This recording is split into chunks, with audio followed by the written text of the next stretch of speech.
الحمد لله رب العالمين الصلاة والسلام على أشرف الأنبياء والمرسلين وعلى آله الطيبين الطاهرين وعلى آله وأصحابه أجمعين أما بعد فأعوذ بالله من الشيطان الرجيم بسم الله الرحمن الرحيم ثاني اثنين إذ هما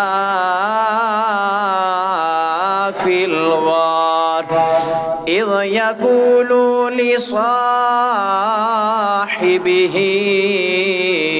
لا تحزن إن الله معنا آمنت بالله صدق الله مولانا العظيم وصدق رسوله النبي الكريم الأمين الصلاة والسلام عليك يا سيدي يا رسول الله وعلى آلك وأصحابك يا سيدي يا حبيب الله الصلاة والسلام عليك يا إمام القبلتين وعلى آلك وأصحابك يا خاتم النبيين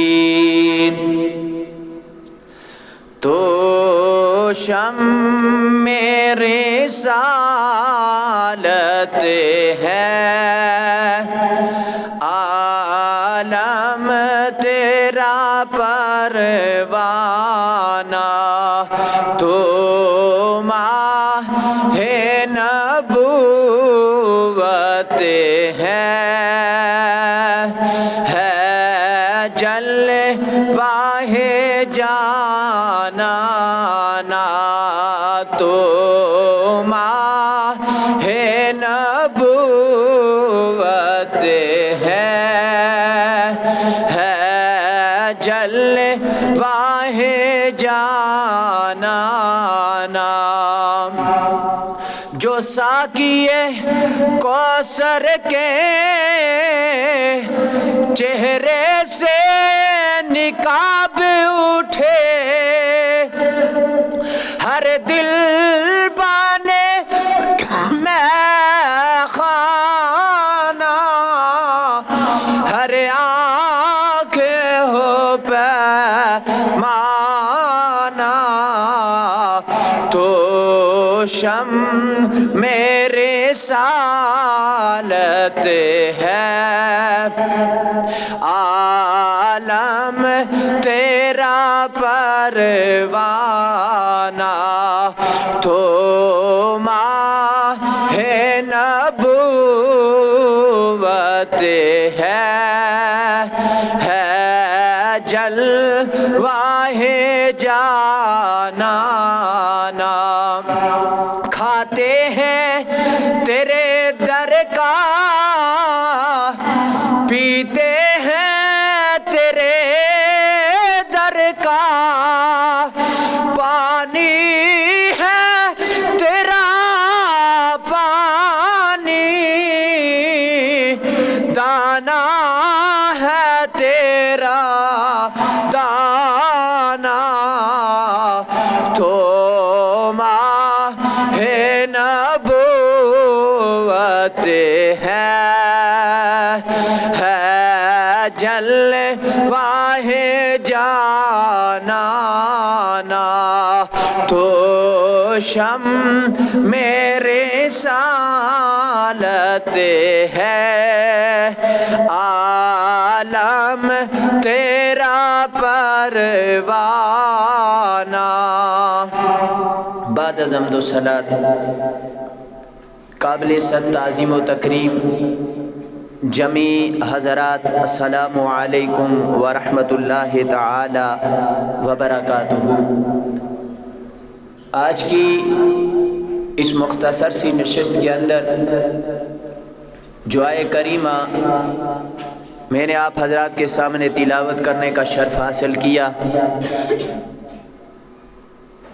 کائنات کے رب نے اس آیہ مبارکہ میں سیدنا صدیق اکبر رضی اللہ تعالی عنہ آپ کی شان کا اظہار فرمایا۔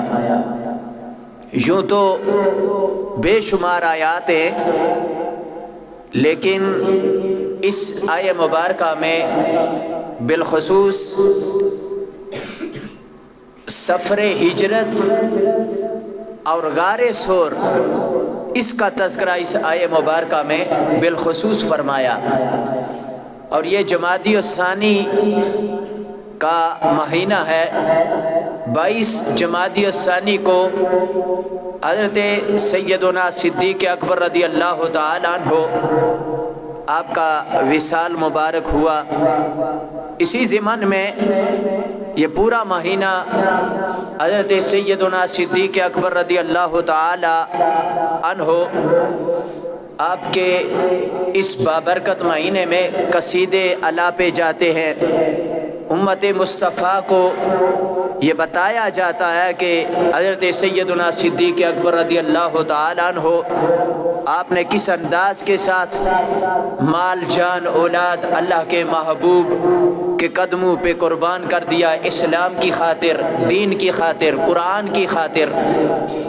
تو آج مختصر سی نشست میں اس آیہ مبارکہ کے ضمن میں حضرت سیدنا صدیق اکبر رضی اللہ تعالی عنہ آپ کی شان اقدس میں چند جملے کہوں گا۔ اللہ ہم سب کی اس حاضری کو اپنی بارگاہ میں قبول فرمائے۔ کائنات کے رب نے قرآن مجید میں اعلان فرمایا، ثانی اثنین اذ ہما فی الغار، فرمایا کہ دو میں سے دوسرا، اذ ہما فی الغار کے جب وہ غار میں تھے، اذ یقول لصاحبہ، جب وہ اپنے ساتھی سے فرما رہے تھے، لا تحزن، غم نہ کر، ان اللہ معنا، کہ بے شک کائنات کا رب ہمارے ساتھ ہے۔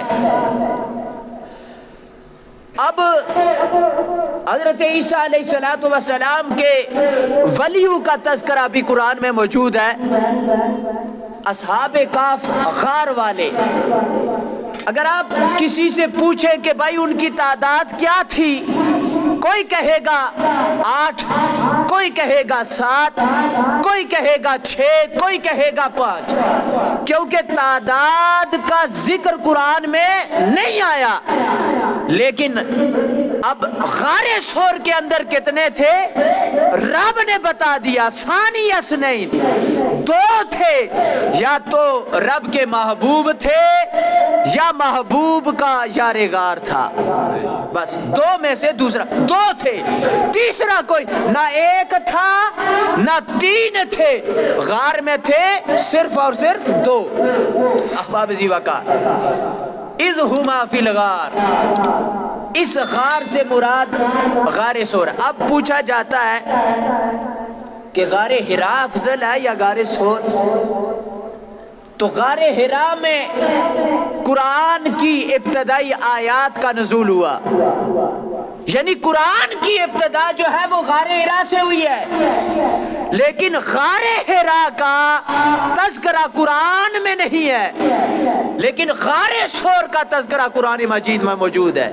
احباب زیوکا، اب غار حرا کے اندر بھی 2 تھے، وہ رب کے نورانی ملائک سید الملائکہ جبریل امین علیہ السلام، اور غار ثور کے اندر بھی 2 تھے، یعنی امام الانبیاء اور امام الملائکہ غار حرا میں تھے، اور غار ثور کے اندر امام الانبیاء اور انبیاء کا محبوب غلام یار غار حضرت سیدنا صدیق اکبر رضی اللہ تعالیٰ عنہ تھے۔ اذ یقول لصاحبہ، جب وہ اپنے ساتھی سے فرما رہے تھے، صاحب سے فرما رہے تھے. اب ساتھی کے لیے اور عربی زبان میں بھی الفاظ ہے، لِخَلِيلِهِ لِحَبِيبِهِ لِرَفِيقِهِ لِأَنِيسِهِ، یہ سارے الفاظ استعمال ہو سکتے ہیں، لیکن کائنات کے رب نے قرآن میں جو لفظی چناؤ کیا وہ فرمایا لِصَاحِبِهِ. اب لِخَلِيلِهِ لِحَبِيبِهِ کا معنی ساتھی ہے، رفیق ہے، لیکن لِصَاحِبِهِ کا معنی ہے ساتھی بھی اور صحابی بھی. یعنی اس لفظ سے نبی علیہ السلام کا صحابی ہونا بھی ثابت ہوتا ہے اور ساتھی ہونا بھی ثابت ہوتا ہے. تو پتہ یہ چلا کہ تمام مفسرین کے نزدیک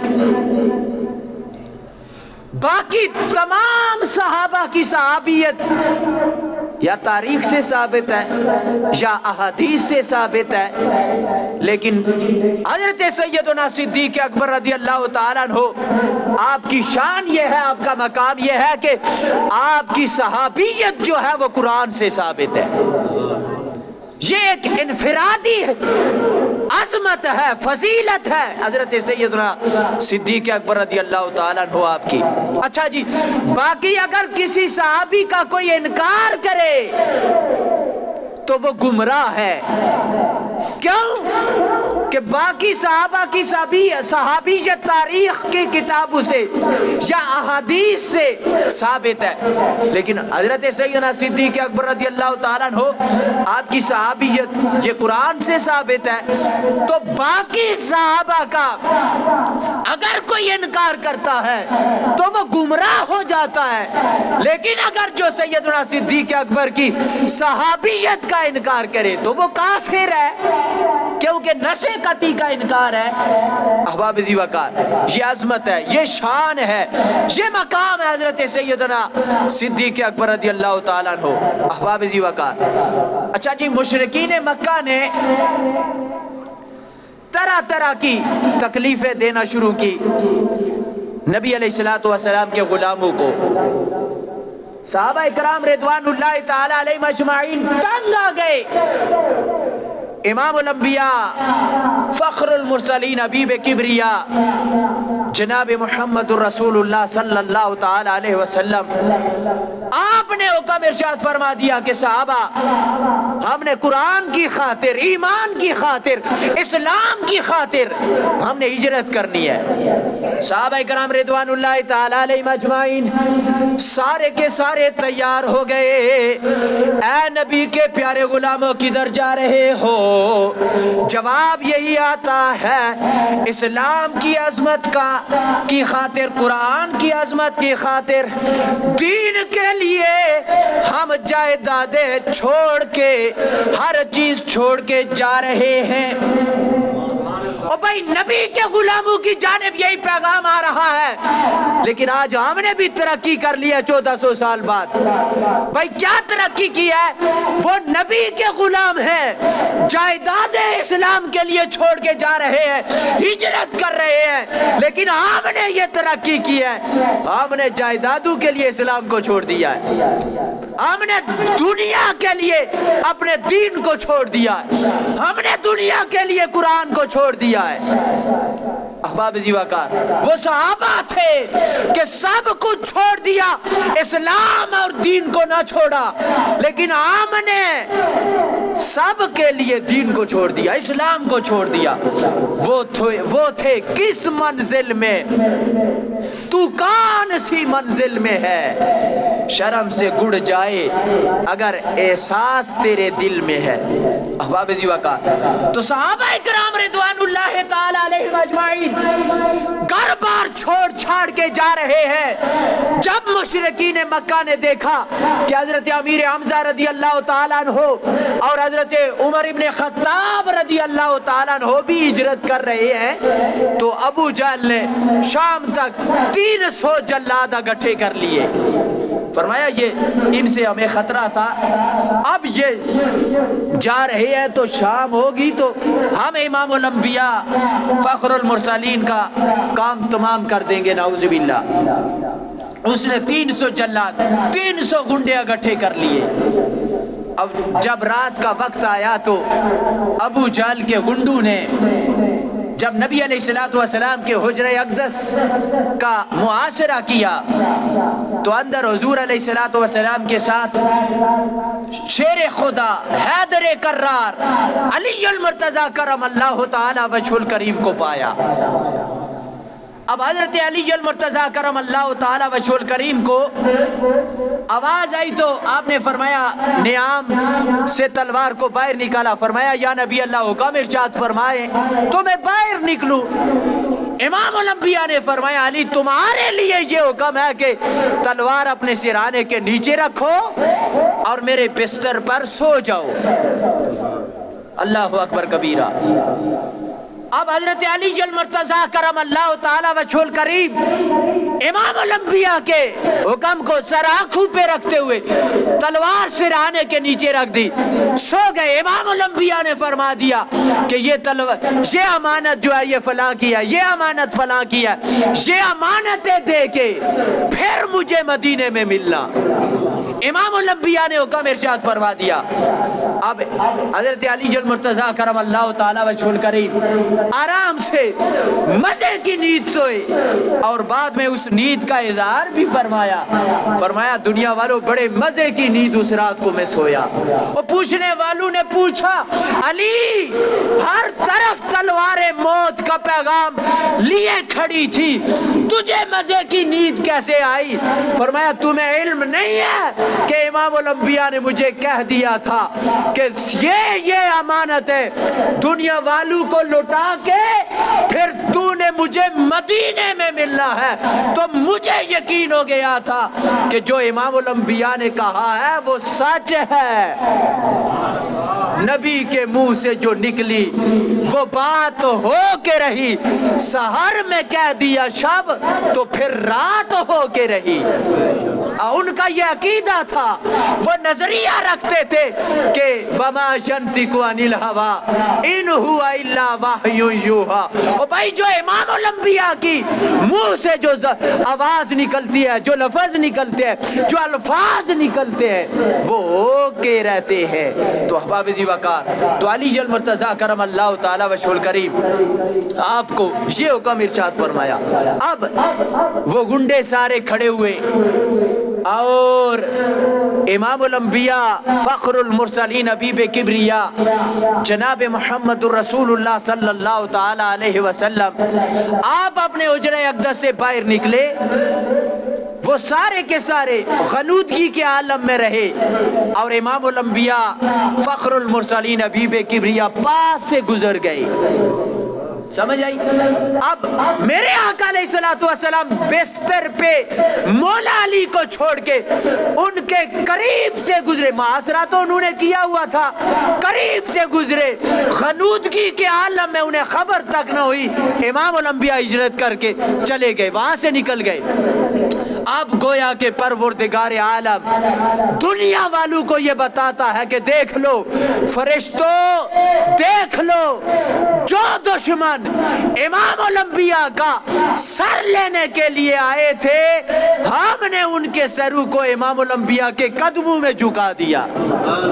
احباب ذی وقار, اب حضرت سیدنا صدیق اکبر رضی اللہ تعالیٰ عنہ آپ رات کے اس عالم میں میرے آقا علیہ الصلوۃ والسلام ہجرت والی رات، اس رات کے عالم میں ان جلادوں کے پاس سے گزرتے ہوئے حضرت سیدنا صدیق اکبر رضی اللہ تعالیٰ عنہ آپ کے دروازے اقدس پہ حاضر ہوئے، دروازہ کھٹکھٹایا۔ اب دیکھیں حضرت سیدنا صدیق اکبر کا مقام، بھائی امام الانبیاء حضرت سیدنا صدیق اکبر رضی اللہ تعالیٰ عنہ آپ کے دروازے پر پہنچے، رحمت کل وہ حضرت سیدنا صدیق اکبر کے دروازے پہ۔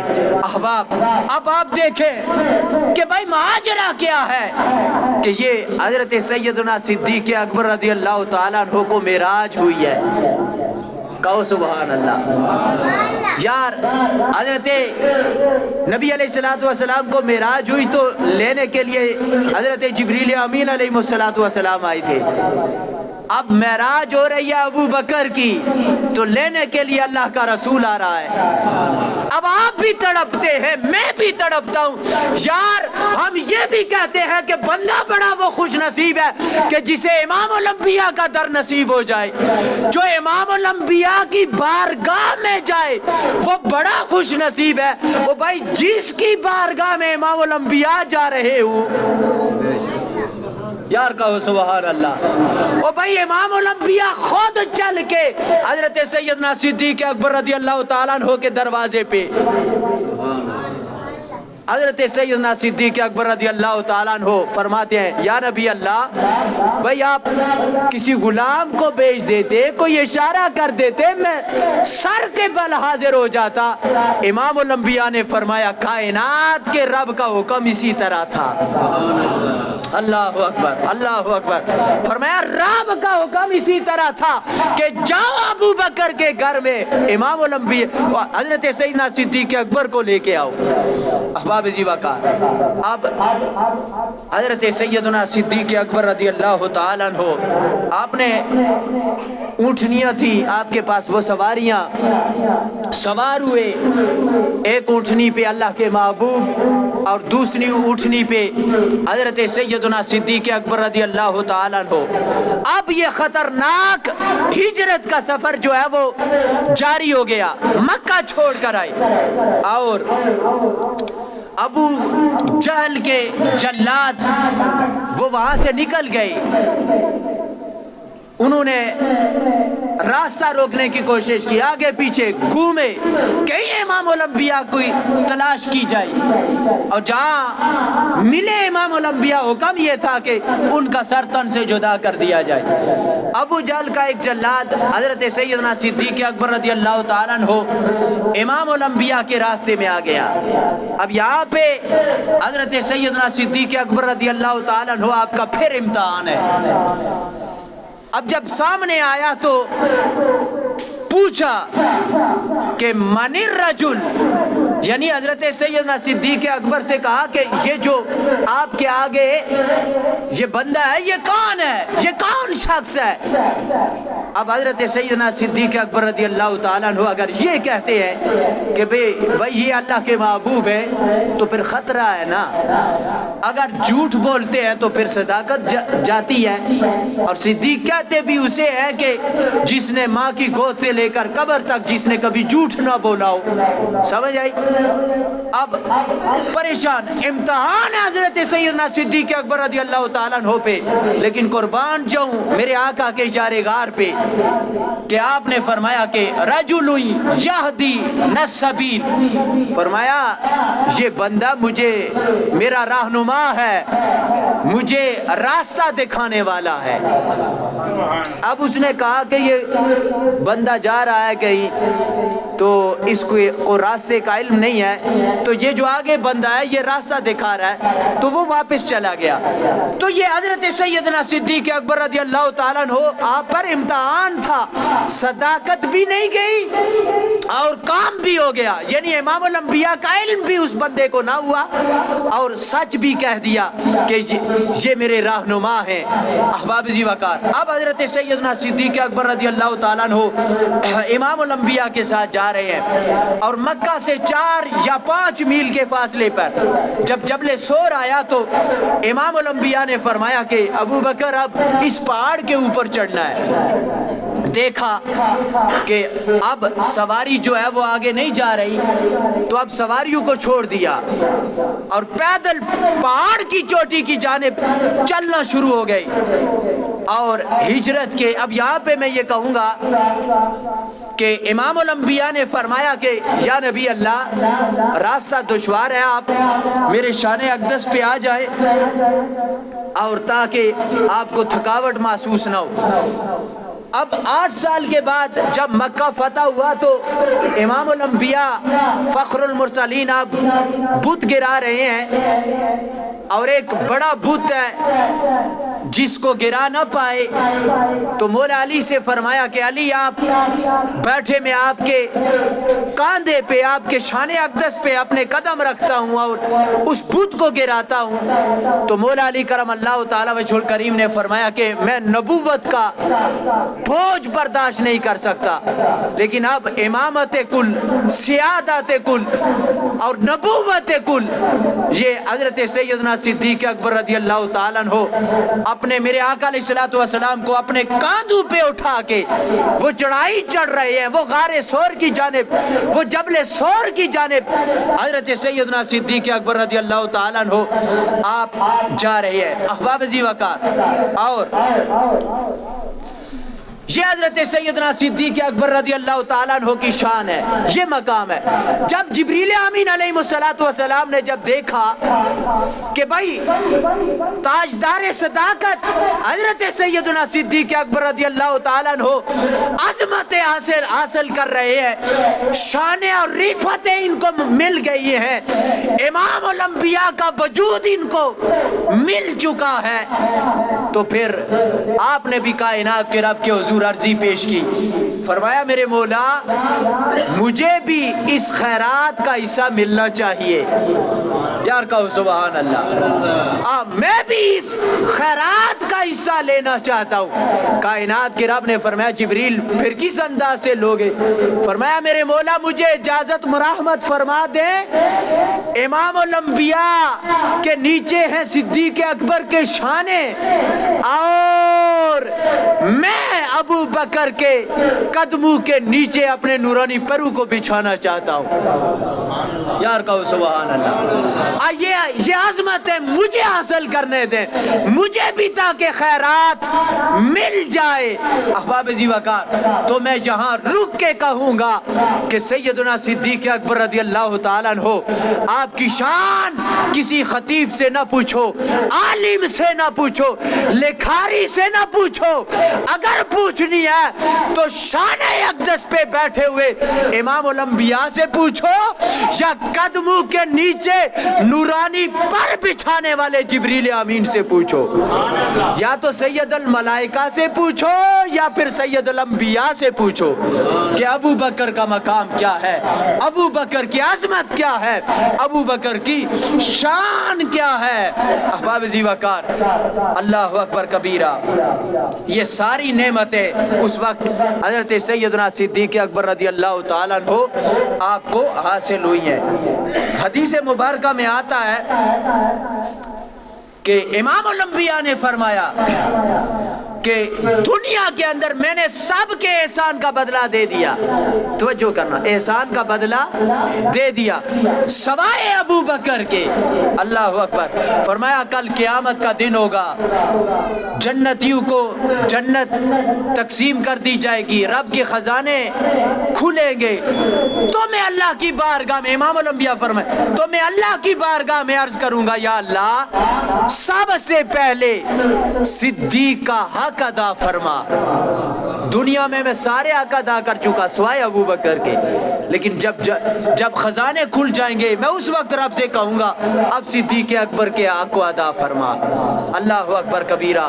تو جو اب دیکھیں نا غار ثور میں اندر گئی، صفائی کی، تہبند پھاڑا، وہ سارے حقائقیں، وہ سب احادیث آپ نے سماعت کی ہیں علماء کی زبانی، آخری ایک سوراخ بچا، اس سوراخ میں آپ نے اپنی ایڑی رکھی، اللہ اکبر کبیرہ، اور اور پھر ابو جہل کے وہ ہاری اس غار سور کے باہر آئے. جب پھر کبوتر نے اپنا کام کیا, مکڑی نے جالا بنایا, کبوتری نے گھونسلہ بنا کے انڈے دیے. اب انہوں نے دیکھا یہ تو عرصہ دراز کی پڑی ہوئی ہے غار, اندر کوئی نہ آیا. اب وہ چلے گئے, لیکن اندر جو یار اور یار کے پیارے محبوب کے اندر جو گفتگو ہو رہی ہے نا, وہ اتنی پیاری تھی کہ کائنات کے رب نے اس گفتگو کو قرآن میں شامل کر دیا. فرمایا ثانی اثنین اذ ہما فی الغار اذ یقول لصاحبہ, وہ اپنے صحابی سے کہہ رہے تھے لا تحزن ان اللہ معنا, فرمایا غم نہ کر اللہ ہمارے ساتھ ہے. اب لا تحزن لا تخف نہیں کہا. خوف ہوتا ہے نا, اپنا بندہ اگر ڈر جائے تو اس کو کہتے ہیں خوف. میں ڈروں تو میں کہوں گا کہ مجھے خوف لگ رہا ہے, خوف محسوس ہو رہا ہے مجھے. تو اللہ کے محبوب فرما رہے ہیں لا تحزن, غم نہ کر. گویا اللہ کے محبوب بھی بتا رہے ہیں کہ صدیق اکبر کو اپنا خوف نہ تھا, امام الانبیاء کا غم تھا.